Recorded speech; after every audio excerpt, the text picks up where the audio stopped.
Բարի երեկո։ Այսօր իմ զրուցակիցն է Հայաստանի Հանրապետության վարչապետ Նիկոլ Փաշինյանը։ Բարի երեկո, պարոն վարչապետ, շնորհակալ եմ այս հնարավորության համար։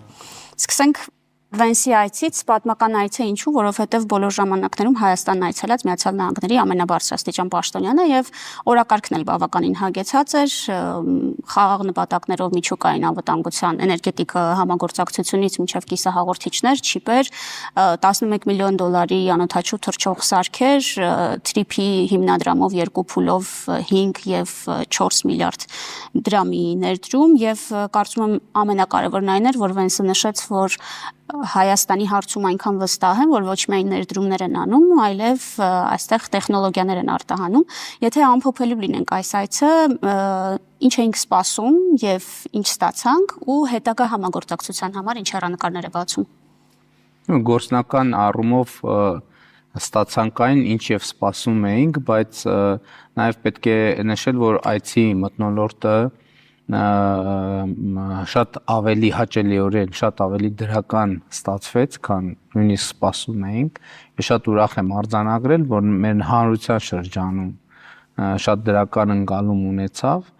եւ սա թերևս մի կարեւոր եւ շատ արտահայտիչ պատկերումն է բալանսավորված եւ բալանսավորման արտաքին քաղաքականության, որի արդյունքները մենք տեսնում ենք եւ իհարկե շատ կարևոր է այցի տնտեսական համատեքստը, որովհետև Միացյալ Նահանգների փոխնախագահի այց, այն էլ J.D. Vance-ի նման վառ քաղաքական գործչի այցը, բնականաբար Հայաստանը դնում է համաշխարհային ուշադրության կենտրոնում եւ շատ կարևոր է, որ Միացյալ Նահանգների ներդրումային միջավայրի ուշադրությունը լրացուցիչ հրավիրվում է Հայաստանում բացված եւ բացվող ներդրումային հնարավորությունների վրա։ Գիտեք, նաեւ ես գիտեմ, որ քննարկումներ կան թվերի հետ կապված, շատ կարեւոր է արձանագրել, որ Միացյալ Նահանգների փոխնախագահը այդ մեծ թվերի հրապարակումով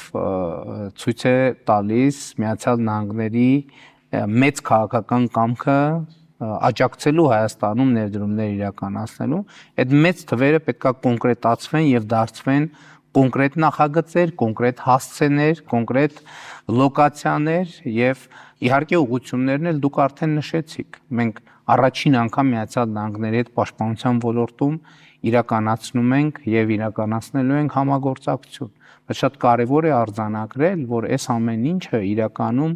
խաղաղության օրակարգի արդյունքներն են եւ գիտեք ուղղակի զարմանալի է, ես հետահայաց նաեւ փոխնախագահի հետ էինք խոսում, ես հիշում եմ մի տարի առաջ մեր ունեցած հանդիպում մենք առաջին անգամ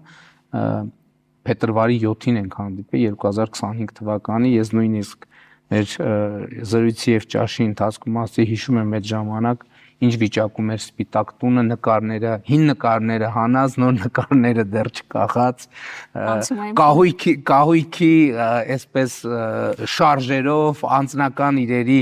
մուտք գործող եւ դուրս եկող անձնական իրերի արխերով եւ այլն, եւ այդ արխերի արանքում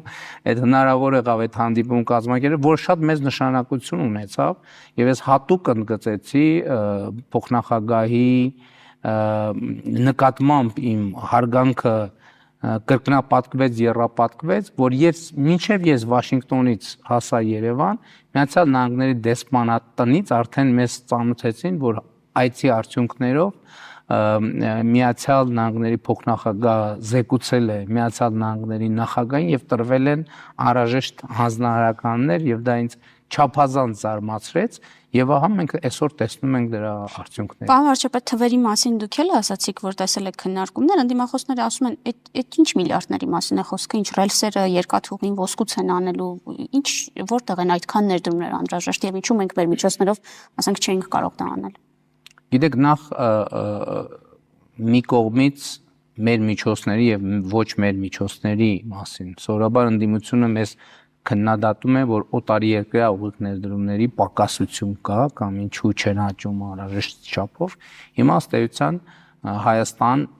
մեծ դրամական ներհոսքեր են տեղի ունենալու եւ ցանկացած երկիր միշտ ցանկանում է, որ գումարներ գան դրսից եւ տեղում կրկնապատկվեն, եռապատկվեն, քառապատկվեն։ Բայց շատ կարեւոր է նաեւ արձանագրել, որ մի միավոր ներդրումը որոշակի ոլորտներում բերում է եւս 2 միավոր, տեղ-տեղ 3 միավոր, տեղ-տեղ 4 միավոր ներդրում եւ ըստ էության մենք խոսում ենք ներդրումային նոր էկոհամակարգի ձևավորման մասին, որովհետեւ երկաթուղին, բայց դա միայն ռելսը չէ, դա նաեւ կողքի սպասարկումն է, այլ ծառայություններն են, բարձր գերժամանակակից սարքավորումներն են եւ այլն եւ այդպես շարունակ, ել չեմ ասում ուղևորների, ապրանքների, ծառայությունների հոսքի սպասարկումը։ Ընդ որում տեսեք, մենք խոսում ենք, մենք անդադ եւ ճիշտ ենք անում, կենտրոնացած ենք երկաթուղու վրա եւ դա լավ է, դա ճիշտ է, բայց մենք խոսում ենք նոր էլեկտրահաղորդման գծերի մասին, մենք խոսում ենք նոր խողովակաշարերի մասին, մենք խոսում ենք մալուխների մասին, որը շատ կարևոր է, եկեք այդ մալուխները միացնենք Հրազդանում կառուցվող նոր սուպերհամակարգչային կենտրոնի հետ, որը տարածաշրջանային արհեստական բանականության ոլորտում տարածաշրջանային եւ միջազգային ծառայություններ է մատուցելու, այս ամեն ինչը զուգորդենք զբոսաշրջային հոսքերի հետ եւ այլն եւ այսպես շարունակ եւ մենք կտեսնենք, այսինքն այստեղ ներդրումը բերում է ներդրում, ընդհանրապես տենց բան ասում են տեխնոլոգիական ոլորտի մասին, որ տեխնոլոգիական ոլորտում բացված մի աշխատատեղը բացում է այլ ոլորտների 3 կամ 4, երբեմն ասում են 5 աշխատատեղ եւ սա մենք գործ ունենք նույն երևույթի, նույն էֆեկտի։ Մի հարց էլ այս մասով պարոն վարչապետ եւ անցնենք առաջ, ելի ընդդիմախոսները ասում են այդ 26% ոչինչ է, Հայաստանի տնտեսապես ոչինչ չի տալիս, Միացյալ Նահանգներն էլ տնտեսական շահ չունի, գալիս է տարածաշրջան Իրանի վրա ազդեցություն ունենալու համար։ Ես չգիտեմ, եթե լիներ, ասենք 36-64 չէին լինի արդյոք նույն քննադատությունները, բայց ինչպես է այդ հարաբերակցությունը որոշվել եւ երկրորդը մեր ու Միացյալ Նահանգների տնտեսական շահի մասին խնդրեմ։ Գիտեք, նախ ես ուզում եմ արձանագրել, որ եւ մենք պետք է դա ընդհանրապես կտեսնենք։ Երեք մենք դա արդեն տեսանք, որ իհարկե օգոստոսի 8-ին ինչ տեղի ունեցավ Վաշինգտոնում, դա առաջին հերթին քաղաքական հռչակագիր էր, քաղաքական հանդիպում, քաղաքական բանակցություններ, բայց ինչքան օգոստոսի 8-ից հեռանում ենք եւ ինչքան քաղաքական նպատակները իրագործվում են, այնքան տեղի ունենում տրանսֆորմացիա դեպի տնտեսություն։ Մի փոքր շեղվելով ասեմ, ես բանակցություններում եմ ասում, Հայաստան-Ադրբեջան օրակարգում մենք տեսնում ենք, որ տնտեսությունը վազանցում է քաղաքականությանը։ Նույնն էլ էստեղ է։ Եվ ինչքան հենց քաղաքական հռչակագիրը եւ հայտարարությունը հրավիրում է տնտեսական ուշադրություն։ Եվ երբ որ տնտեսությունը սկսում է վազանցել քաղաքական հայտարարություններուն, երբ որ տնտեսական հայտարարությունների տեսակարար կշիռը սկսում է ավելին լինել, քան քաղաքական հայտարարությունների տեսակարար կշիռը, այդ նշանակում է, որ քաղաքական հայտարարությունը արդարացել է, հասել է իր նպատակին, այսինքն իրագործվում է։ Եվ սրա մասին է խոսքը։ Եվ եթե նկատեցիք, երեք Միացյալ Նահանգների փոխնախագահի հայտարարությունների մեծ մասը արդեն իսկ տնտեսական էր, քան թե քաղաքական։ Սա նշանակում է, որ օգոստոսի 8-ի հայտարարությունը հաջողություն է արձանագրել։ Մենք գիտեք, մենք չքննարկեցինք ընդհանրապես, չխոսեցինք սահմանային վիճակի մասին։ Մենք չխոսեցինք ռեգիոնալ լարվածության մասին։ Դա ինչ նշանակում։ Դա նշանակում է, չկա այդպիսի լարվածություն։ Չկա օրակարգում այդպիսի հարց։ Իհարկե օրակարգում կան կոնֆլիկտի կամ յետկոնֆլիկտային վիճակի հետ կապված հարցեր, որոնք բնականաբար քննարկվել են եւ ես ասել եմ, որ բոլոր հարցերն են քննարկվում, բոլոր դեպքերում են այդ հարցերը քննարկվում եւ մասնավորապես անազատության մեջ գտնվող մեր հայրենակիցների հարցը, բայց ես նախկինում էլ ասել եմ, իմ փորձը դա է ցույց տալիս, որ այդ հարցի շուրջ ինչքան մենք անաղմուկ ենք գործում, այնքան ավելի Վենսի հետ եք քննարկել։ Այդ թվում է, իհարկե, այդ թվում, որովհետեւ դուք գիտեք, որ դեռ օգոստոսի 8-ին Հայաստան Միացյալ Նահանգներ քննարկումներում այդ հարցը ներկա եղել է, հետագա քննարկումներում են։ Ես Վարչապետ բազմաթիվ ընդդիմադիրներ նամակներ էին ուղարկել Վենսին, նաև այդ ժամանակ ցույց էին անում, երբ նա նախագահական էր։ Այսինքն նկատի ունեմ, դուք խոսել եք նրա հետ եւ Վենսը պատրաստակամություն է հայտնել այդ հարցով Ադրբեջանում քննարկում ունենալ։ Տեսեք, ես խնդրում եմ այդ հարցի շուրջ հնարավորինս քիչ մանրամասներ ակնկալեք ինձնից, բայց հարցը եղել է օրակարգում եւ հարցը քննարկվել է օրակարգում։ Ես դες ավելին ասեմ, չափազանցություն չկա։ Մեր գործնականում որևէ ուղիղ կամ անուղակի վերաբերելի այդպիսի բանակցություն չկա, որտեղ մենք այդ թեմային չանդրադառնանք։ Չկա ուղակի։ Էլի եմ ասում վերաբերելի, որովհետև կարող են լինել ձևաչափեր, որտեղ ընդհանրապես ոչ մի ուղակի կամ անուղակի առնչություն չի։ Բոլոր վերաբերելի ձևաչափերում մենք այդ հարցը բարբերաբար բարձրացրել ենք, բարձրացնում ենք եւ հետեւական կլինենք այդ հարցի լուծման մեջ։ Թրամփի ուղուն վերադառնալով, այստեղ գլխավոր անորոշությունը, որ կա եւ քննադատության առիթ է տալիս, այսպես կոչված front office back office-ի փոխադարձելիության սկզբունքն է, եթե կարճ ներկայացնեմ, ինչ է front office-ը, սահմանային որոշակի ծառայություններ մատուցող մասնավոր ընկերություն է, ոչ Հայաստանի Հանրապետության քաղաքացիներ ունեցող աշխատակիցներով, բայց Հայաստանի Հանրապետության օրենսդրությանը ենթարկող front office-ը արդեն մեր պետական ծառայություններն են, մեր քաղաքացիներով բնականաբար մեր օրենսդրությամբ։ Հիմա հարց է առաջանում, մինչև հիմա չենք հասկանում, արդյոք Ադրբեջանում նույն կերպ է գործելու, լինելու է back office եւ front office եւ մեր քաղաքացիները եւս հանդիպելու են ոչ թե Ադրբեջանի քաղաքացիների, այլ երրորդ երկրի քաղաքացիների։ Տեսեք, հարցը ճիշտ ընկալելու համար էլի կապեմ նախորդ հարցի պատասխանի հետ, մենք տրիպը պետք է ընկալենք որպես ներդրումային ծրագիր, որովհետեւ այդ տրիպը օգոստոսի 8-ին էր ինքը քաղաքական հայտարարություն։ Հիմա տրիպը վերեացվել ներդրումային ծրագրի, որտեղ Միացյալ Նահանգները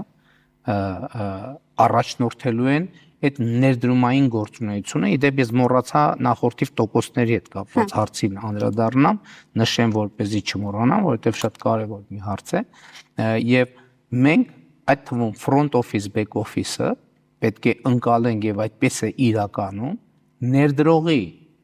ցանկությունը եւ ներդրողի ձգտումը մատուցել հնարավորինս բարձրորակ եւ գրավիչ ծառայություններ, որ เป զի հնարավորինս շատ մարդ օգտվի դրանից, որովհետեւ մենք ասում ենք մարդիկ front office back office, բայց front office-ում կարող է ընդհանրապես մարդ չլինել, այլ լինել արհեստական բանականություն, այլ լինել գերժամանակակից սարքավորումներ եւ այդ front office-ի հիմնական գործառույթը կարող է լինել այդ սարքավորումների սպասարկումը եւ այլն։ Օրինակ, եւ ընդ որում ես ուզում եմ ասել, շատ կարեւոր է այդ նման մոդուլներ, օրինակ մենք զարգացած եւ զարգացող շատ երկրներում տեսնում ենք օդանավակայաններում, Միացյալ Արաբական Էմիրություններում, Քաթարում, եվրոպական երկրներում եւ այլն, եւ մենք աշխատելու ենք, որ նման ծառայություններ արդեն մեր այլ տրամաբանությամբ ունենանք մեր բոլոր սահմանային անցակետերում, մեր օդանավակայանում, հիմա մենք ներդրում ենք բիոմետրիկ ազնագրերի համակարգ եւ մեր նպատակն ինչ է, որ Հայաստանի Հանրապետության քաղաքացիները եւ բիոմետրիկ ազնագիր ունեցող այլ երկրների քաղաքացիները գնան ուղղակի առանց կանգառների մտնեն։ Պարոն վարչապետ, դա ոչ թե վատ, այլ շատ լավ է, բայց համաձայնեք, որ այս հարցը նաև քաղաքական կոմպոնենտ ունի եւ դրա համար հարցնում եմ, բա Ադրբեջանի մասում ինչ է լինելու։ Ես դրա համար ասում եմ, տրիպը ներդրումային ծրագիրը, որը իրականացվում է Հայաստանի Հանրապետությունում։ Ադրբեջանում տրիպ չկա եւ հետեւաբար ես չեմ կարող ասել Ադրբեջանում ինչա լինի։ Հասկանալի է եւ տոկոսների մասը։ Որ երկու երկրներում է սահմանային անցումները եւ այլը գործելու են երկրների ինքնիշխանության, տարածքային ամբողջականության, իրավազորության շրջանակներում, փոխադարձության պայմաններում լինելու է տրանսպորտային կապուղիների հաղորդակցության հասանելիություն։ Տոկոսների մասով նախ էլի ուզում եմ ընդգծել, որ ըստ պայմանավորվածության 50 տարուց հետո տոկոսների հարաբերակցությունը փոխվելու է եւ Հայաստանի Հանրապետությունը ունենալու է արդեն 49%։ Ինչու՞, որովհետև հաշվարկը այնպիսին է, որ ներդրում են չի անում մարդիկ, խոսվում է միլիարդավոր ներդրումների մասին։ Այդ ներդրումները յետ պետք է գնվեն եւ շահույթ էլ պետք է լինի։ Այս տնտեսական շահին եմ անդրադառնում, որովհետև անտրամաբանական կլինի, եթե մենք Միացյալ Նահանգներին կամ որևէ մեկին ասենք, գիտեք ինչ, եկեք 2 միլիարդ դոլար ներդրեք, դա ինչ կլինի, էական չի, դուք այդ փողը հետ կբերեք, թե հետ չկբերի։ Հիմա խնդիրը նրանում է, որ ցանկացած ներդրող, ընդ որում բոլոր ներդրումային ծրագրերում, այդ թվում Հայաստանում եւ երբ որ ներդրում է անում, ինքը ուզում է ունենալ որոշակի երաշխիքներ, որ այդ փողերը հետ կբերի, որոշակի շահույթով, որովհետև հակառակ դեպքում ինչա բերում ներդրում, կտանի բանկում կդնի տոկոսով եւ այդ գումարները հետ կստանա։ Եվ սա կապված է սրա հետ։ Երկրորդ նյուանսը։ Գիտեք, էլի սկզբում այդ թվում մենք մտածում էինք, ասում ենք, բայց 99 տարի, 50 տարի, արդյոք ինչքանով է որոշակի դիսկոմֆորտ ունեինք այս թվերի հետ, նաև թիմը։ Մեկ էլ մի X պահի արձանագրեցինք, ասացինք, բայց հələ եկեք մի հատ այլ դիտանկյունից նայենք այս հարցին։ Ամերիկայի Միացյալ Նահանգները Հայաստանի Հանրապետությունում 99 տարով իրականացնում, առնվազն 99 տարով իրականացնում են ներդրումային ծրագիր։ Այսինքն աշխարհի թիվ 1 գերտերությունը ասում է, որ Հայաստանի Հանրապետությունը 99 տարի որպես անկախ ինքնիշխան պետություն կներեք գոյություն է ունենալու, լինելու է խաղաղ եւ այդտեղ լինելու է նորմալ ներդրումային միջավայր։ Կներեք, ես մի հայտարարություն անեմ, որը սուր կհնչի եւ չեմ բացառում, որ սուր ընկալվի, բայց ես օրինակ փնտրում եմ եւ չեմ տեսնում մեր նախորդիվ պատմության մեջ որևէ մի ժամանակաշրջան, որտեղ մենք մեր արժևում 99 տարվա հեռանկար ենք ունեցել, 99 տարվա պլան ենք ունեցել եւ այդ 99 տարվա պլանը մենք գծագրել ենք, նախագծել ենք աշխարհի թիվ 1 գերտերության հետ։ Ես ուզում եմ, որ մենք այս պահը իրոք գնահատենք եւ սա հաղորդակցվում եւ թղթակցվում է մեր պետականության հարատեվության այն օրակարգի հետ, որը մենք որդեգրել ենք դեռևս 2018 թվականին։ Այլ թեմաների անդրադառնանք, պարոն վարչապետ, այս ամսվա սկզբին դուք եւ Ադրբեջանի նախագահը Աբու Դաբիում եք, ստացաք մարդկության եղբայրության Զայեդ մրցանակը, բացի Հայաստանի, այսպես ասած, տեսանելիության բարձրացումից, սա խաղաղության հաստատման գործում կարող է ինչ-որ նշանակություն, ազդեցություն ունենալ։ Միանշանակ, որովհետև ես այնտեղ իմ ունեցած ելույթում էլ ասացի, պատկերացրեք երկու երկրների առաջնորդներ գնում եւ այդպիսի հեղինակավոր մրցանակ են ստանում, հեղինակավոր միջավայրում, մի մրցանակ, որը հիմնադրվել է իսլամական եւ քրիստոնեական աշխարհի երկու շատ ազդեցիկ առաջնորդների կողմից, նրանք խաղաղության ստանում են խաղաղություն հաստատելու համար մրցանակ, դա ինչ է նշանակում, դա նշանակում է վերահաստատում խաղաղության, քաղաքականության եւ ռազմավարության։ Ինչու եմ ես սա հարցնում, պարոն վարչապետ, որովհետեւ երկուսդ էլ բեմից խոսում եք հաստատված խաղաղության առավելությունների մասին, այսպես շատ լավ միջավայր էր այդտեղ, լավ տրամադրվածությամբ, որ խաղաղությունը օգտակար է եւ ինչ հետևեց դրան։ Դրան հաջորդեց Բաքվի դատարանում դատավճիռները Լեռնային Ղարաբաղի ռազմաքաղաքական ղեկավարության նրանց ցմահ ազատազրկման դատապարտեցին։ Հիմա այստեղ մի տեսակ տրամաբանական խզում է առաջանում։ Ուր է խաղաղությունը, եղբայրությունը եւ մարդկությունը, երբ Բաքվի բանտերում ցմահ ազատազրկման են դատապարտվում մեր հայրենակիցները։ Եվ այսպես որպես ենթահարց այս դատավճիռների ուժի մեջ մտնելուց հետո հնարավոր է արդյոք կա շանս, որ նրանց դեռ կարելի է վերադարձնել Հայաստան։ Գիտեք, նախ ասեմ, որ այդ վճիռները իհարկե ինձ համար անձնապես էլ մարդկայնորեն էլ քաղաքական առումով շատ ցավալի է եւ ծանր է։ Բայց մյուս կողմից մենք պետք է հասկանանք, որ կոնֆլիկտը ինքը ունի իներցիա եւ այդ իներցիան հնարավոր չէ մի լծակի գործադրմամբ կանգնեցնել եւ բնականաբար ես արդեն ասացի, որ մենք այդ թեման մշտապես մեր ուշադրության կենտրոնում է եւ բնական հարց կծագի, իսկ որն է այդ թեմայի լուծման վերաբերյալ մեր պատկերացումը։ Մեր պատկերացումը էլի խաղաղությունն է, որովհետեւ խաղաղությունն է միջավայրը, որում հնարավոր է այդ խնդիրը լուծել։ Կոնֆլիկտիվ միջավայրում այդ խնդիրը անլուծել է։ Ես ձեզ բերեմ մի օրինակ եւ հատկապես այդ օրինակն եմ ուզում բերել։ Նախորդ ամիս վերադարձան 4 անձինք մեր հայրենակիցներ։ Ես ուզում եմ մյուսների դեպքում չեմ ասի այդ բանը, բայց Վագիվ Խաչատրյանի դեպքում եւ ես ուզում եմ ձեզ միանշանակ եւ աներկբա վստահեցնել, որ եթե չլիներ խաղաղության բարելավող միջավայրը, նա չէր վերադառնա։ Նա չէր վերադառնա Հայաստան առնվազն չէր վերադառնա հիմա եւ առնվազն չէր վերադառնա տեսանելի ապագայում, որովհետեւ եւ սա ասում եմ մի շարք մանրամասների տեղյակ լինելով մթնոլորտային առումով եւ էլի խաղաղությունն է միջավայրը, տեսեք, եթե խաղաղությունը չզարգանա, ինստիտուցիոնալացվի, խաղաղության մթնոլորտը չզարգանա, այդ հարցի լուծումը բացառվում է։ Խաղաղությունն է միջավայրը, որտեղ այդ հարցի լուծումը հնարավոր կդառնա եւ էլի ասում եմ Վագիվ Խաչատրյանի օրինակը ինձ համար շատ կոնկրետ օրինակ է, որը ցույց է տալիս, որ խնդրի լուծման ուղղությունը եւ ճանապարհը այդ է։ Ընդ որում ես ձեզ մի բան եմ ուզում ասել։ Դուք տեղյակ եք, որ Վագիվ Խաչատրյանի առողջական վիճակի հետ կապված խնդիրներ կային, խնդիրներ կային եւ այլն եւ այլն։ Եվ էմոցիոնալ առումով մեզ համար շատ դժվար էր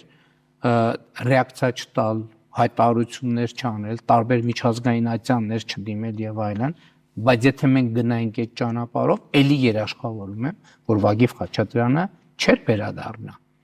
Եվ ես հասկանում եմ մեր էմոցիաները։ Ես հասկանում եմ, որ շատ դեպքում այո մեզ քննադատում են, ասում են, ես դուք արձագանք չունեք, բայց ինչու է սայցան են, այցան, չնայած ես ասեմ անհատական ուղղություններով, նաև ես գիտեմ, որ իրավական գործընթացներ այդ թվում միջազգային այցաններում կա, բայց կոնկրետ օրինակները մեզ բերում են այն համոզմամբ, որ եթե մենք խաղաղության օրակարգի վրա ենք կենտրոնանում եւ այս միջավայրում եւ մթնոլորտում ձևավորում ենք աշխատանքային որոշակի գործընթացներ, դա բերում է հաջողության։ Եվ այս համատեքստում ես ուզում եմ կիսեմ տպավորություններ Աբու Դաբիի մեր հանդիպման վերաբերյալ եւ երբ որ մենք արդեն հանդիպման ավարտից հետո սովորաբար այդպես է լինում, պատվիրակության կազմով հավաքվում քննարկում ենք։ Շատ հետաքրքիր էր, որ բոլորս արձանագրեցինք, որ մենք առնվազն սկսել ենք շոշափել այն գիծը, որից հետո խաղաղությունը անշրջելի է։ Մենք շատ մոտեցել ենք, ելի եմ ասում, չեմ փորձի ավելի ամբիցիոզ լինել, ընդհակառակը պակաս, բայց մենք շոշափել ենք, արդեն շոշափում ենք այն գիծը, որից հետո խաղաղությունը այլևս անշրջելի է։ Հիմա այդ շոշափելի գծից այն կողմ արդյոք դուք Աբու Դաբիում նաև պատվիրակություններով հանդիպում եղավ Հայաստանի եւ Ադրբեջանի պատվիրակությունները ձեր եւ Ալիևի գլխավորությամբ արդյոք այստեղ քննարկվեցին այնպիսի հարցեր, որոնք դեռ հայ հասարակությանը անհանգստացնում են, որովհետեւ մամուլի հաղորդագրությունը շատ սեղմ էր, օրինակ սահմանազատման շարունակությունը, եթե ասենք թրիփը իրագործելի է, հիմա իրագործում ենք, մեզ շտաբ Սյունիքում է սահմանազատում պետք, օրինակ Ադրբեջանի զորքերի օկուպացված տարածքներից դուրս գալը, օրինակ խաղաղության նախաստորագրված պայմանագրի ստորագրման ժամկետներ կունե մոտավոր։ Եթե կարելի է մի քիչ փակագծերը բացեք այդ հանդիպումից։ Այնքանով, որքանով ճիշտ կլինի, ելի եմ ասում, ես մեր ժողովրդից եւ հանրությունից ոչ մի գաղտնիք չունեմ, բայց կան դիվանագիտական նրբություններ, որ պետք է պահեմ։ Բնականաբար բոլոր հնարավոր հարցերը քննարկվել են։ Նախ ես ուզում եմ մենք մեկ ընդմիշտ արձանագրենք օկուպացված տարածքների հետ կապված խնդիրը, մենք ասել ենք եւ այդ դրա վերաբերյալ արդեն ունենք իրավական բարձրագույն ուժ ունեցող փաստաթուղթ երկու երկրներում սահմանազատման գործընթացում այդ խնդիրները կլուծվեն, որովհետեւ ելի եմ ասում, սա շատ հստակ արձանագրում է եւ մենք դա արել ենք դեռ շատ վաղուց, այդ հարցի շուրջ խաղաղության քայքայում չի լինելու։ Մենք հետևականորեն գնալու ենք սահմանազատման ճանապարհով եւ 1991 թվականի Ալմատի հռչակագրի հիման վրա ճշգրիտ արձանագրելու ենք Ադրբեջանի եւ Հայաստանի ինքնիշխան տարածքները։ Սահմանազատման եւ կապուղիների թրիփի իրագործման հարցում կա լրացուցիչ մի նրբություն, որտեղ սահմանը երկար է եւ սահմանազատումը բնականon ճանապարհով բավականին երկար կտևի, իմիջիայլոց ասեմ, որ սահմանազատման հանձնաժողովները իրենք նաեւ հերավար աշխատում են, որովհետեւ տարբեր փաստաթղթեր են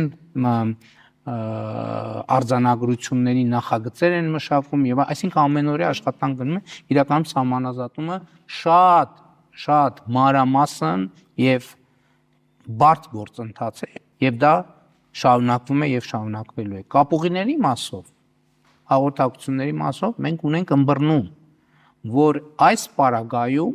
մենք սահմանազատման գործընթացը մի փոքր այլ կերպ պետք է կազմակերպենք այն հատվածներում որտեղ պետք է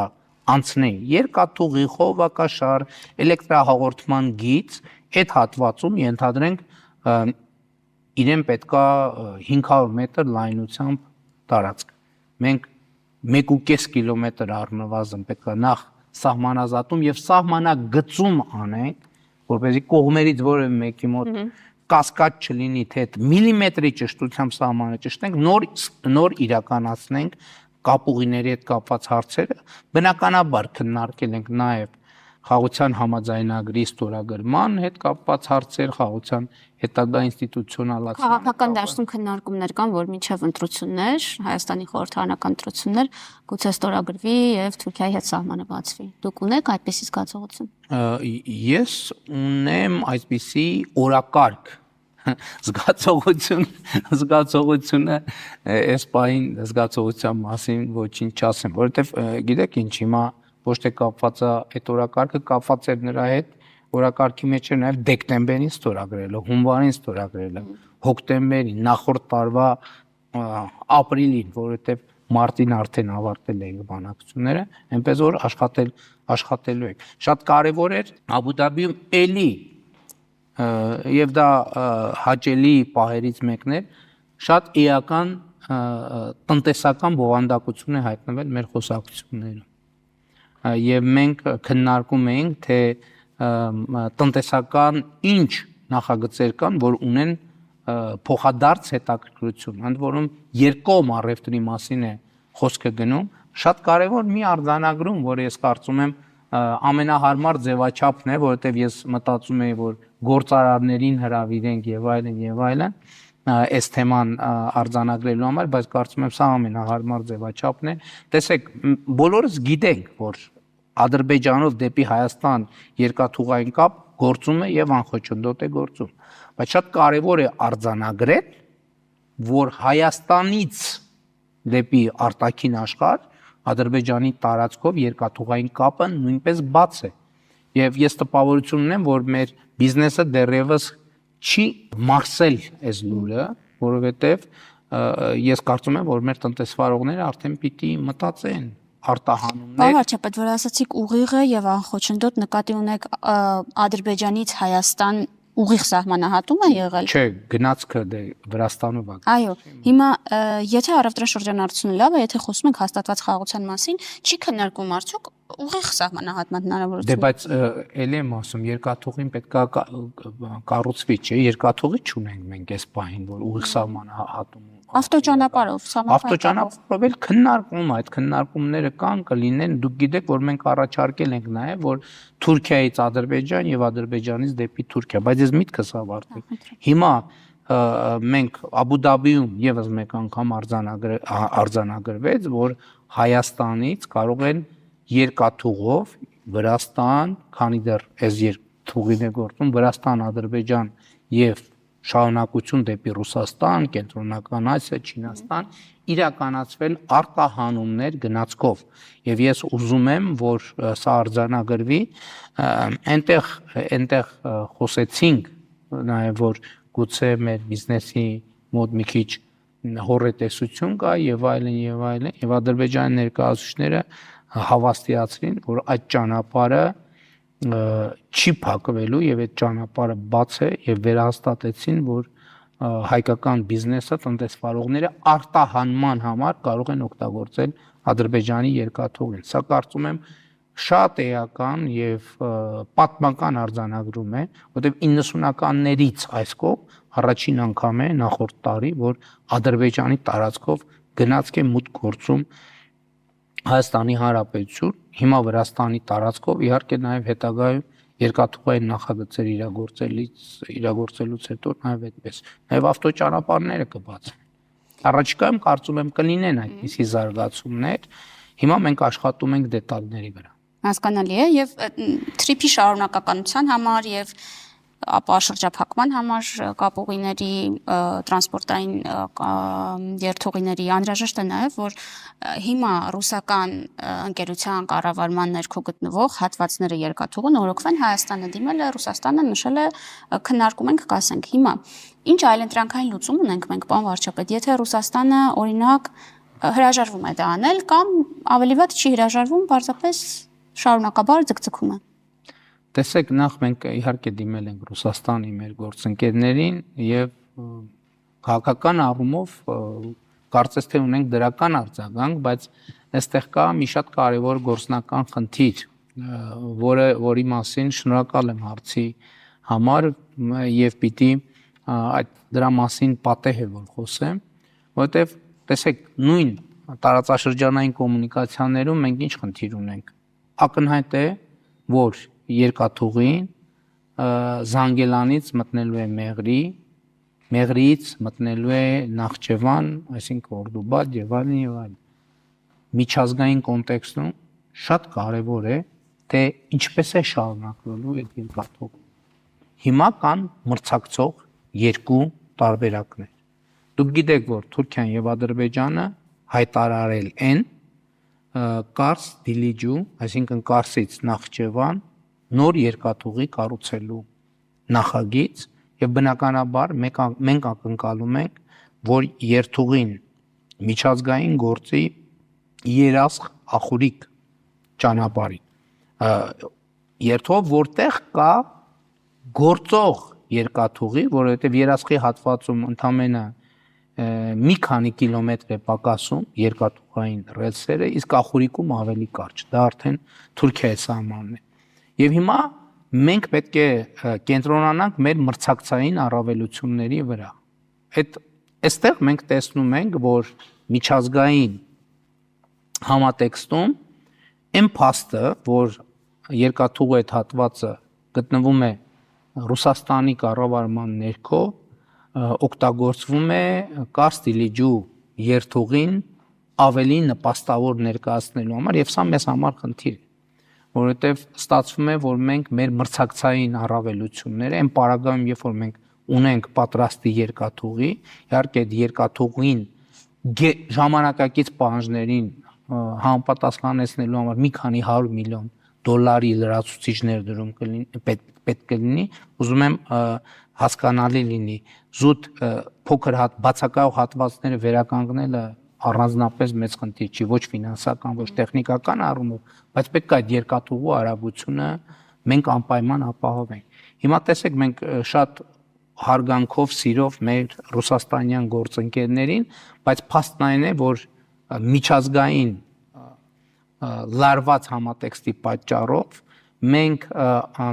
այն փաստի բերումով, որ մեր երկաթուղին, որը մեր սեփականությունն է, սա շատ կարևոր է, գտնվում է ռուսական երկաթուղիների կառավարման ներքո,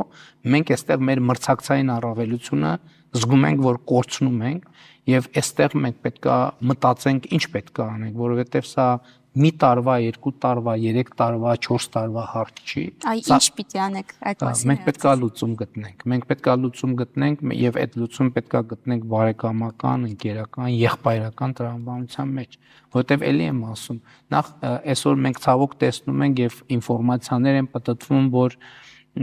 որ անընդհատ տարբեր տեղերում այս փաստը, որ դա ներկայացվում է որպես ռուսական ուղի, բայց եւ դրա համար զրոյից պատկերացնում եք մի քանի միլիարդ դոլարի ներդրում է արվում Կարս Դիլիջու երկաթգիծը կառուցելու համար։ Եվ ես ճիշտն ասած մեր գործընկերներին այս հարցը ուղիղ տվել եմ եւ Թուրքիայի նախագահին եւ Ադրբեջանի նախագահի հետ ոչ այդքան մանրամասն։ Ես ասել եմ, տեսեք, մենք գնում ենք կարգավորում, մենք գնում ենք խաղաղության, այսինքն մենք արդեն խաղաղության պայմաններում ենք եւ Հայաստանով անցնում է երկաթուղին։ Ինչու է մի քանի միլիարդ դոլար ծախսում ստեղծելու համար մի բան, որը արդեն իսկ գոյություն ունի։ Իհարկե այդ հարցին դիվանագիտական լռությունով են պատասխանել, բայց նաև հիմա շատ քննարկումներ միջազգային մամուլը, միջազգային փորձագիտական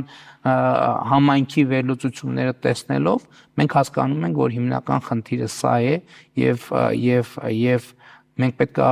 հասկանանք ինչ լուծումներ ունենք այսպես, որովհետեւ ելի եմ ասում, խոսքը Հայաստանի ռազմավարական երկարատև շահերի մասին է եւ մեր բոլոր բարեկամ երկրները պետքա շահագրգռված լինեն, որ մեր շահերը սպասարկվեն եւ ոչ թե հակառակը մեր շահերը հայտնվեն փակուղու մեջ։ Ռուսաստանի հետ կապված մեկ այլ հարց, պարոն վարչապետ, փոխվարչապետ Օվերչուկը հայտարարություն էր անում, որ Բրյուսելից եկող ազդակները խոսում են այն մասին, որ Եվրամիությունը տնտեսական միավորից վերածվում է ռազմաքաղաքական կառույցի եւ ասում էր, արդյոք Հայաստանը պատրաստ է մաս դառնալ մի միության, որը իր բառերով ագրեսիվ է տրամադրված Ռուսաստանի նկատմամբ եւ ասում էր հայերն էլ վաղ թե ուշ այս հարցը պետք է իրենց տան։ Ես հիմա ձեզ եմ տալիս։ Գիտեք, ես ուզում եմ դες հետ կիսել եւ հանրության հետ կիսել Ռուսաստանի հետ մեր հարաբերությունները վերաբերյալ մեր ռազմավարական պատկերացումները։ Մենք բոլոր տեղերում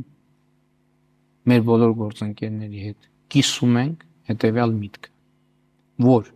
Ռուսաստանին, Ռուսաստանի շահերին վնասելը չի եղել, չկա եւ չի լինելու մեր օրակարգում։ Դա բացառված է։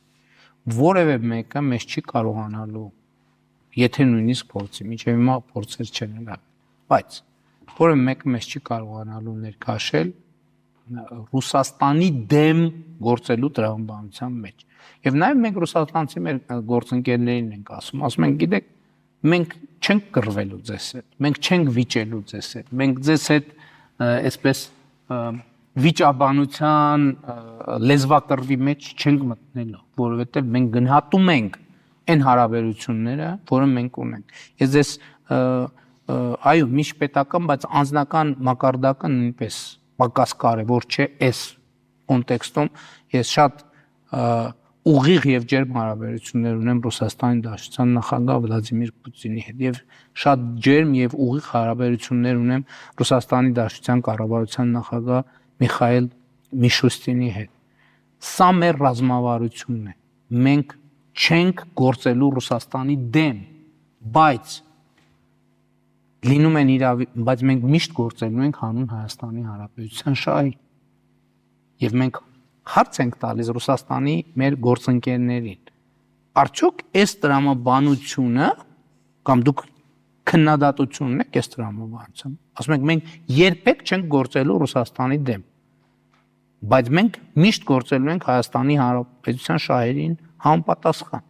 Եվ սա լինելու է մեր ռազմավարությունը։ Այստեղ մենք հասկանում ենք, որ կարող են որոշակի հատումներ լինել, բայց մենք չենք կարող ասել, գիտեք ինչ, մենք գործում ենք ի հեճուկս Հայաստանի շահերի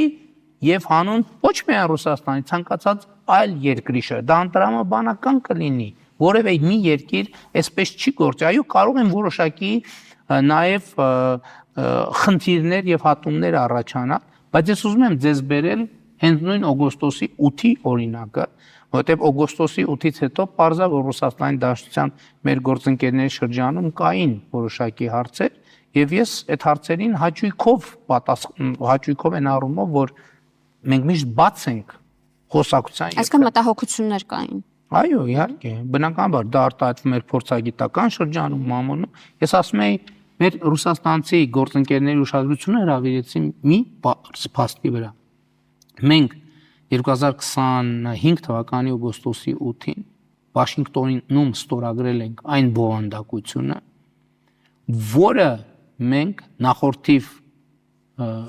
5 տարիների ընթացքում առաջինն ու 5-ից մի քիչ առաջարկել ենք Ռուսաստանի Դաշնությանը։ Իհարկե, այնտեղ Թրամփի ուղի չկար, բայց մենք 5 բառ ենք ուզել ընդամեն։ 5 բառ։ Այդ բառերն են եղել տարածքային ամբողջականություն, ինքնիշխանություն, իրավազորություն, փոխադարձություն, սահմանների անխախտելիություն։ Մենք ասել ենք դրեք այս 5 բառը թղթի մեջ եւ ես ցանկացած պահի պատրաստ եմ այդ թուղթը ստորագրել։ Եվ իմ ասածի մեջ ոչ մի չափազանցություն չկա։ Եվ սա շատ կոնկրետ օրինակ է, որ մենք չենք գործել երբեք Ռուսաստանի դեմ եւ չենք գործելու, բայց մենք բնականաբար կներեք Հայաստանի դեմ չենք կարող գործել։ Եվ մենք միշտ պետքա գործենք Հայաստանի շահերին համապատասխան եւ մենք Ռուսաստանի հետ չենք կռվելու եւ պետք չի Պարզա որ գիտեք օրակարգերում միշտ լինում են լարումներ, քննարկումներ, հետագա մենք միշտ քննարկելու ենք, բայց մենք Ռուսաստանի հետ չենք կռվելու, մենք Ռուսաստանի հետ խնդիրներ չենք ստեղծելու, բայց մենք գնալու ենք մեր շահերի հետևից։ Հասկանալի է, մի քանի ներքաղաքական հարցերի անդրադառնանք, պարոն վարչապետ, ձեր հրապարակային հայտարարություններից պարզ է դառնում, որ դուք Գարեգին II-ին կաթողիկոսի գահից հեռացնելու օրակարգից չեք հրաժարվել։ Հիմա կոնկրետ ինչ քայլեր են արվում եւ ինչով է զբաղված այն խորհուրդը, որը ստեղծվեց եկեղեցու բարենորոգման համար։ Գիտեք, ինչպես եւ նախատեսված էր, մեր հիմնական խնդիրն է նախ հանրությանը ավելի հասկանալի դարձնել օրակարգը, որովհետև այդ թվում գուցե մեր եւ իմ երբեմն էմոցիոնալ դրսևորումների պատճառով գուցե հանրությունը ավելի շատ տեսնում է աղմուկ, քան թե հարցիություն։ Իսկ մեզ համար հարցիությունը շատ պարզ է։ Առաջին հարցերի գլոբալ հարցը հետեւյալն է, որ առաջինը եկեղեցին չի կարող լինել պետություն պետության մեջ։ Եվ ընդհանրապես ես ասել եմ, որ չի կարող լինել պետություն պետության մեջ։ Եվ մենք նախորդ շրջանում ցավոք տեսել ենք անընդհատ դրսևորումներ, որ եկեղեցին ոչ միայն փորձում է դիրքավորել փաստացի առանց դրա մասին հայտարարելու որպես պետություն պետության մեջ, այլ որպես օտարերկրյա պետություն պետության մեջ։ Մենք ասում ենք, որ սա չպետք է տեղի ունենա, բայց սա երկրորդ գործողությունը, երկրորդ հարցը, որ եկեղեցին չպետքա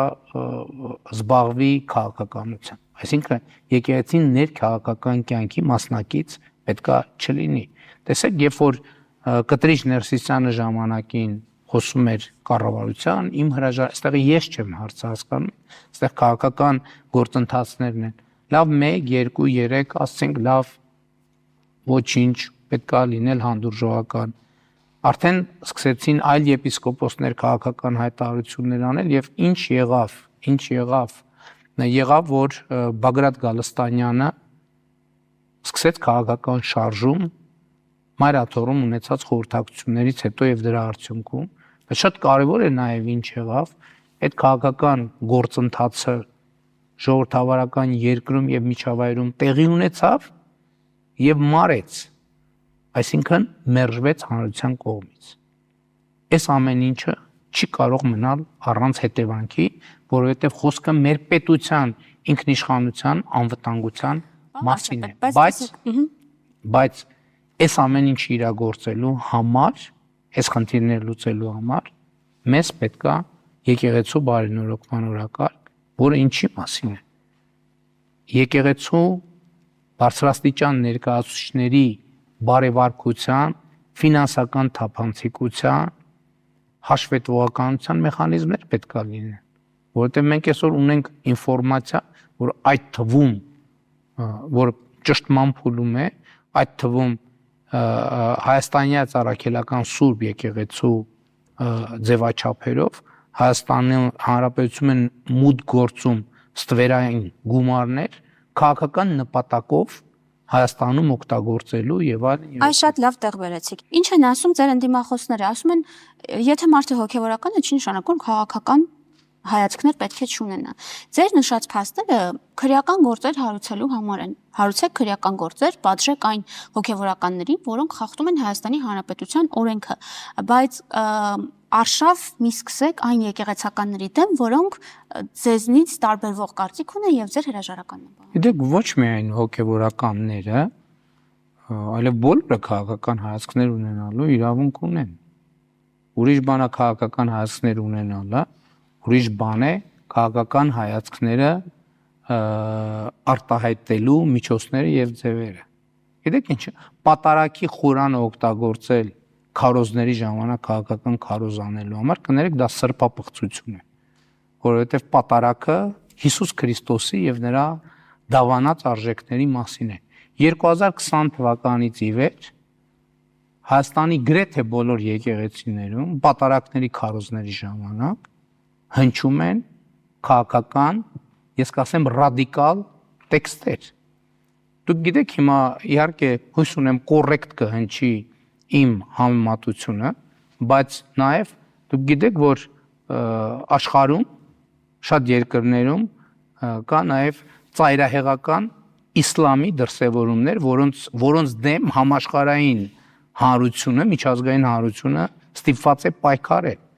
Տեսեք, դուք ասում եք քրեական գործեր թող հարուցվեն, քրեական գործեր են հարուցվում, ասում են ոնց բանի հոգևորականների դեմ քրեական գործ եք հարուցում, ոնց կարելի է հոգևորականի դեմ քրեական գործ հարուցել։ Ոչ ոք չի ասում, ոնց կարող հոգևորականը պլանավորի, որ Հայաստանի մայրաքաղաքի մի մասի կամ հանրապետության էլեկտրական բանը մատակարարումը դադարեցնի, սաբոտաժանի, երթևեկությունը կասեցնի, չգիտեմ, բաներ եւ այլն եւ այլն։ Խոսի մարդկանց պատերի տակ գնդակահարելի մասին։ Այդ գործերը դատարանում են, պարոն վարչապետ, ես դրա մասին չեմ խոսում։ Շատ լավ, բայց կա կոնկրետ գործ եւ կա միջավայր, որտեղ այդ գործերը ստեղծվում են։ Այսինքն մեր խնդիրն ինչ է, թողել որ այդ ծայրահեղականության դրսևորումները գնալով շատանան, պլանը դառնա իրագործելի, գնդակահարության մասին սպառնալիքները դառնան գնդակահարություններ, որ հետո ասեն, բա պետությունը ուր էր, բա ուր էր նայում պետությունը, իսկ ուր էր նայում ազգային անվտանգության ծառայությունը, իսկ ուր էր նայում կառավարությունը եւ այլն եւ այլն։ Հիմա գալով խոսքի սկզբին ասում եք համապատասխան միջավայր եմ ուզում ստեղծվի, հանրությունը տեղեկացվի նոր, ոնց եք պատկերացնում, ասենք ինչքան ժամանակ է դրա համար պետք եւ կոնկրետ գործողություններ ակնկալել թե ոչ։ Գիտեք ինչ, կետը, որում դա պետքա տեղի ունենա, ի վերջո Հայաստանի ժողովրդավարական պետություն է եւ որևէ բան չի կարող տեղի ունենալ առանց հանրության աջակցության։ Ընդ որում հանրության աջակցությունը ինչ շատ են ասում են, որ այդ դեռ չես դադարել հեղափոխական լինել, ինչ է լինում հանրություն։ Խոսքը լեգիտիմության մասին է։ Ինձ համար լեգիտիմությունը բացարձակ արժեք է, ու ֆիզիկապես ենթադրենք process-ներ իրականացնելը առավել եւս վարչապետի կարգավիճակում գուցե այդքան էլ դժվար չի։ Մանավանդ այն պայմաններում, երբ որ տեղի է ունենում աննախադեպ բան, մայրաթոռի զանգերը հնչում են մարդկանց հրավիրելով եւ մարդ չի արձագանքում դրան։ Սա խոսում է հայաստանյան առաքելական Սուրբ եկեղեցու վերնախավի առաջնորդության կողմից հարուցած խորը հոգևոր ճգնաժամի մասին։ Եվ ուրիշ բան էլ մեզ ասեմ։ Գիտեք ինչ շատ ենք խոսում մենք, որ մենք պետքա ունենանք արժեքահենք հասարակություն, արժեքահենք հանրություն, որտեղ արժեքները, բարոյական նորմերը ի վերջո կշիռ ունենան եւ այդ կշիռը գնալով մեծանան։ Ես ասում եմ անհնար է ունենալ արժեքահենք հանրություն, երբ որ մեր արժեքների էպիկենտրոնը, մեր սրբություն սրբոցը, մայրաթոռ Սուրբ Էջմիածինը ախտահարված է։ Եվ սրանք կոմպլեքս հարցեր են, սա իմիջիայլոց շատ լուրջ, նուրբ եւ բարդ հարց է եւ ելի եմ ասում, ինչքան պետք կլինի, ես այս ճանապարհով կգնամ, բայց այդ ճանապարհին լեգիտիմությունից չեմ շեղվի երբեք։ Բայց ես նաև էլի վարչապետ, ոչ վարչապետ հարցը, ես էլ եմ ասում, ես ինքս ինձ համարում եմ եւ ես այդպիսին եմ հոգևոր արժեքներ եւ հոգևոր կյանք ունեցող մարդ, եւ ես չեմ կարող հայաստանյան առաքելական եկեղեցու հետևորդի, հավատավոր հետևորդի իմ ինքնությունը ինձնից անջատել եւ դնել 4 մետր են կողմ։ Եվ սա է հարցի պատասխանը, ես Հայաստանի Հանրապետության վարչապետ եմ եւ ես հայաստանյան առաքելական Սուրբ եկեղեցու հավատավոր հետևորդ եմ։ Ես չեմ կարող կիսվել երկու մասի։ Ընդդիմադիր ուժերից մեկը պարոն վարչապետ հայտարարում է, որ աղքատության այս պայմաններում 21% աղքատություն, վարչապետը ոչ միայն պետք է պարգևավճար չստանա, այլև 1 դրամ աշխատավարձ ստանա, եւ որոշ նախարարներ էլ ասում են, որ իրենց իշխանության գալուց հետո մասնավոր միջոցներով կաջակցեն։ Հիմա նախ ինչու դուք 1 դրամով չեք աշխատում որպես վարչապետ եւ ընդհանրապես կառավարման այս կոնցեպտին դուք ինչպես եք վերաբերվում։ Նախ գիտեք, երբ որ ես 1 դրամով որպես վարչապետ աշխատեմ, երբ որ դուք հարցազրույցի ժամանակ հարցնեք, այս կոստյումը ձեզ որտե՞ղ է, ես ինչ եմ պատասխանելու։ Որտեղ ձեզ աջակցել են մասնավոր միջոցները։ Դա կոռուպցիա է։ Դա հենց կոռուպցիա է, բա կոռուպցիան ինչի մասին է։ Կամ ընդհանրապես որ ասեք, բա ո՞նց եք սնվում եք, դուք ո՞նց եք ապրում։ Եվ այլն եւ այդպես շարունակ, բայց ինչ եմ պատասխանելու այդ հարցին։ Պարգևավճարների մասով ես երկար տարիներ ընդհանրապես պարգևավճար չեմ ստացել, բայց խոսքը ուրիշ բանի մասին է, ինստիտուտի եւ համակարգ ստեղծելու եւ կայացնելու մասին է։ Եվ աղքատության պայմաններում իմիջայլոց ուզում եմ նաեւ հետեւյալը ընդգծել, այն որ դուք ասում եք, դա պետության զավթման սցենար է։ Երբ որ պետությունը վերցնել եւ դնել մի կամ մի քանի մարդկանց գրպանում, եւ դա հենց օլիգարխիան է։ Հենց օլիգարխիան Հայաստանում երկար տարիներ եղել են պատգամավորներին, պաշտոնյաներին, ընդհանուր նախարարներին ծրարով ամեն ամիս գումար տալու ավանդույթ։ Եվ դա արձանագրված է քրեական գործերով, ընդ որում այդ քրեական գործերն ցուցմունքների վրա չեն հիմնված։ Խուզարկություններով ես գիտեմ դատարաններում գործեր կան արդեն, որ համակարգիչներ են արգրավել, որտեղ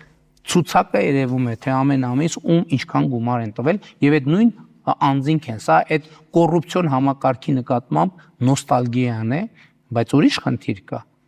Աղքատության հետ կապված խնդիրները լուծումը ինչ է դա կապված է կառավարության եւ իշխանության մարմինների պրոֆեսիոնալ աշխատանքի հետ, արդյունավետ աշխատանքի հետ։ Մենք դնում ենք խնդիր, որ պետական պաշտոնյան պետքա գեր կենտրոնացած լինի իր աշխատանքի վրա։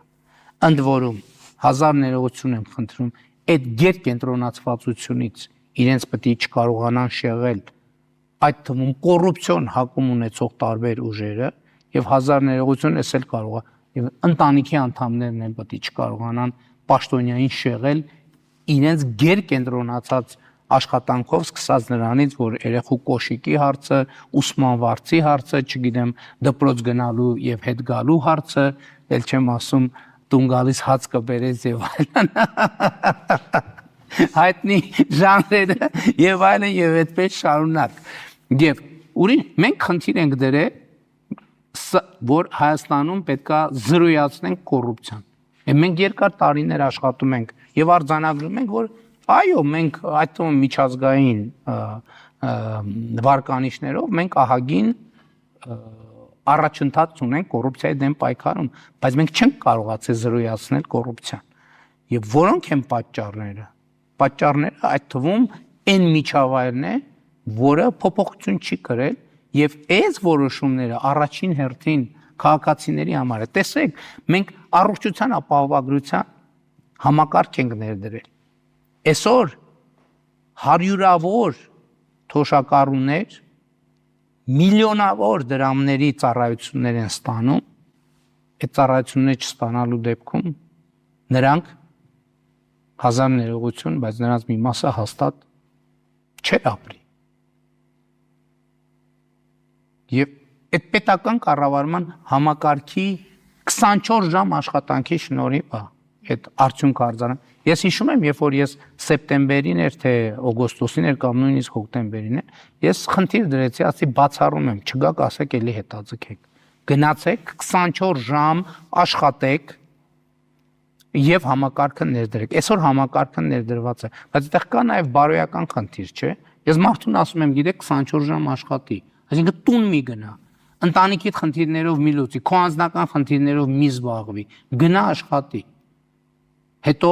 ասեմ, էս էլ քո մի դրամը, դա անհամատեղելիություն կա, որովհետեւ էլի եմ ասում, այդ ձեր ասած մի դրամները պետությունը արժեզրկելու մասին է եւ պետությունը կոնկրետ մարդկանց գրպաններում տեղավորելու մասին է եւ այն մարդիկ, ովքեր այդ մեծ գրպաններն ունեն եւ իրենք այդ գրպաններում ըստ ամենայնի դատարկություն են սկսել զգալ եւ խնդիր կա հրատապ ձևով այդ դատարկությունը լցնել Հայաստանի Հանրապետությամբ։ Համոզված եմ, որ մենք կառավարությունը, քաղաքական մեծամասնությունը, բայց իհարկե ժողովուրդը դա թույլ չտա։ Գալով ընտրություններին, պարոն վարչապետ, հունիսի 7-ին Հայաստանում համապետական խորհրդարանական ընտրություններ են։ 2025-ի օգոստոսին դուք այսպիսի արտահայտություն արեցիք, ասացիք դա լինելու է ընտրություն խաղաղության եւ ոչ խաղաղության միջև։ Հիմա ձեր ընդդիմախոսները էլի ասում են, որ դուք մանիպուլացնում եք։ Ինչու՞։ Որովհետեւ որևէ քաղաքական ուժ պատերազմի կոչեր չի անում, չի ասում, որ Ադրբեջանի հետ գնալու ենք պատերազմի, անգամ թրիփը չեն ասում, որ չեղարկելու են։ Պարզապես խաղաղության պատկերացումը, խաղաղության իրենց կոնցեպտը ձերից տարբերվում։ Հիմա եթե կարելի է ընտրությանը ինչ ծրագրով եւ այս առումով ինչ առաջարկով եք գնալու, որը տարբերվելու է ընդդիմությունից։ Գիտեք, դուք ասիք խաղաղության իրենց կոնցեպտը մեր կոնցեպտից տարբերվում է։ Խնդիրը հետեւյալն է. իրական խաղաղությունը կոնցեպտուալ խաղաղությամբ փոխարինելու կոնցեպտուալ չէ, իրենց ձեր իրականը իրենց արժանապատիվ։ Ես էլի եմ ասում, մենք կարող ենք այսօր արդեն ցույց տալ, թե ինչ է խաղաղությունը։ Մենք հասկանում ենք, որ այդ խաղաղությունը իդեալական չի, բայց կարող ենք գլոբուսը դնել եւ պատտել այդ գլոբուսը եւ տեսել, թե որտեղ է, որ խաղաղությունը իդեալական է։ Ոչ միտեղ խաղաղությունը իդեալական չի, բայց այնտեղ որտեղ կա խաղաղություն, կա բարեկեցություն, կա ազատություն, կա երջանկություն։ Եվ ուրիշ բան եմ ուզում ասել։ Այս ընտրությունը իրականում այո, սա պարզապես քաղաքական ընտրություն չէ, սա պատմաքաղաքական ընտրություն է եւ մենք պետք է պատմական ընտրություն կատարենք եւ հասել այն պահը, որի մասին ես խոսում եմ 2018 թվականին։ 2018 թվականին ես խոսում եմ մեր ժողովրդի պատմության արդեն մեզ հայտնի եւ կրկնված ցիկլերից դուրս գալու մասին։ Մենք հիմա այդ պատմական ցիկլից, երբ որ մենք ինչ որ աշխարհակաղակական շատ դեպքերում մեզնից չկախված հանգամանքների բերումով ստանում ենք պետություն եւ հետո էլի մեզնից չկախված հանգամանքների բերումով կորցնում ենք պետությունը, այդ ցիկլից դուրս գալու մենք հնարավորություն ունենք եւ արդեն իսկ դա տեղի ունեցել։ Դրա առաջին քայլերը տեղի ունեցել կենտրոնանալու մեր պետության հարատեվության օրակարգի վրա։ Եվ ուզում եմ մենք գնահատենք, թե հենց այսօր փետրվարի 10-ին եւ նախորդող շրջանում ինչ է տեղի ունենում։ Հայաստանը շարունակում է գտնվել ֆիզիկապես այնտեղ, որտեղ գտնվել է միշտ, բայց Հայաստանը մեր աչքի առաջ եւ մեր բոլորի համատեղ ջանքերով ծայրագավառից դառնում է կենտրոն։ Հայաստանը ծայրագավառից դառնում է կենտրոն եւ Հայաստանի Հանրապետության քաղաքացի առաջիկա ընտրություններին առաջինը տեր պիտի կանգնի իր ջանքերով, իր զրկանքներով եւ կորուստներով ձեռք բերված խաղաղությունը եւ ելի ուզում եմ իմ խոնարհումը արտահայտել մեր բոլոր նահատակներին եւ ծնկի եմ գալիս նրանց առաջ եւ խոնարհվում եմ մեր բոլոր զոհերի, բոլոր ընտանիքների առաջ եւ Հայաստանի Հանրապետության քաղաքացին պետք է տեր կանգնի այս խաղաղությանը եւ Հայաստանի Հանրապետության քաղաքացին պետք է տեր կանգնի աշխարհի ծայրագավառից աշխարհի կենտրոնում հայտնվելու այս գործընթացին, բայց ես ուզում եմ մի բան ընդգծել. մենք չենք կարող Հայաստանը դարձնել կենտրոն մեր միջավայրը այդ կենտրոնից դուրս մղելու ճանապարհով։ Մենք տարածաշրջանով ենք դառնում աշխարհի կենտրոն եւ տեսեք շատ են խոսվում երաշխիքների մասին։ Էս է խաղաղության երաշխիքը։ Երբ որ խաղաղությունը մեր տարածաշրջանի բոլոր երկրներին կլինի ավելի շահավետ, ձեռնտու, քան հակառակ։ Շնորհակալ եմ, պարոն վարչապետ, շատ կարճ նաև որ թեթև ավարտենք հարցազրույցը, ելի քննադատություն կա, որ երբ է հասցնում վարչապետը աշխատել, երբ հարվածային գործիքներ նվագել է սովորում, ինչքան ժամանակ։ Ես ընդհանրապես բոլորին խորհուրդ եմ տալիս, եթե որևէ բան անելու համար ձեր ժամանակ չի երիքում, արթնացեք մի ժամ շուտ։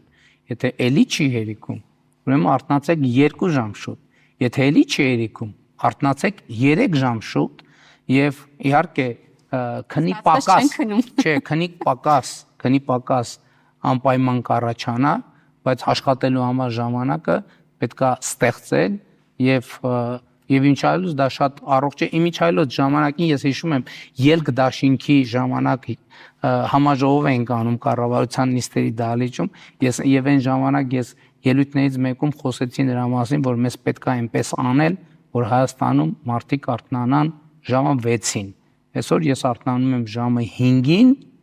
Հայաստանից իմ պատկերացած Հայաստանից մի ժամ շուտ։ Եթե պետք կլինի 2 ժամ շուտ կարթնամ։ Իսկ միջարից ասեմ, հարվածային գործիքներով զբաղվում եմ հենց վաղ առավոտյան կամ ուշ երեկոյան քնի հաշվին։ Եվ ինչքան ժամանակ է պետք եկել, որ այդպես նվագեք։ Գիտեք, ես չեմ նվագում։ Սկսենք դրանից։ Ես սովորում եմ նվագել եւ ես մասնակցում եմ on-line վճարովի պլատֆորմ կա, որտեղ մի շատ տաղանդավոր երաժիշտ եւ շատ տաղանդավոր ուսուցիչ այդ դասերը ինքը չգիտի, ենթադրում եմ, որ ես մասնակցում եմ այդ դասերին կամ չգիտեմ, գուցե գիտի, որովհետեւ on-line պլատֆորմ է վճարովի։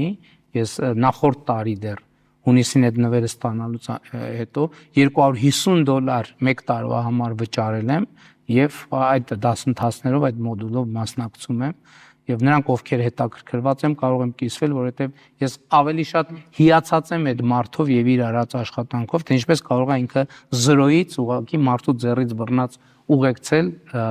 եւ հարվածային գործիքներ նվագել սովորել։ Շնորհակալ եմ, պարոն վարչապետ։ Ես եմ շնորհակալ։ Իմ զրուցակիցն էր Հայաստանի Հանրապետության վարչապետ Նիկոլ Փաշինյանը, շնորհակալություն ուշադրության համար, հաջողություն։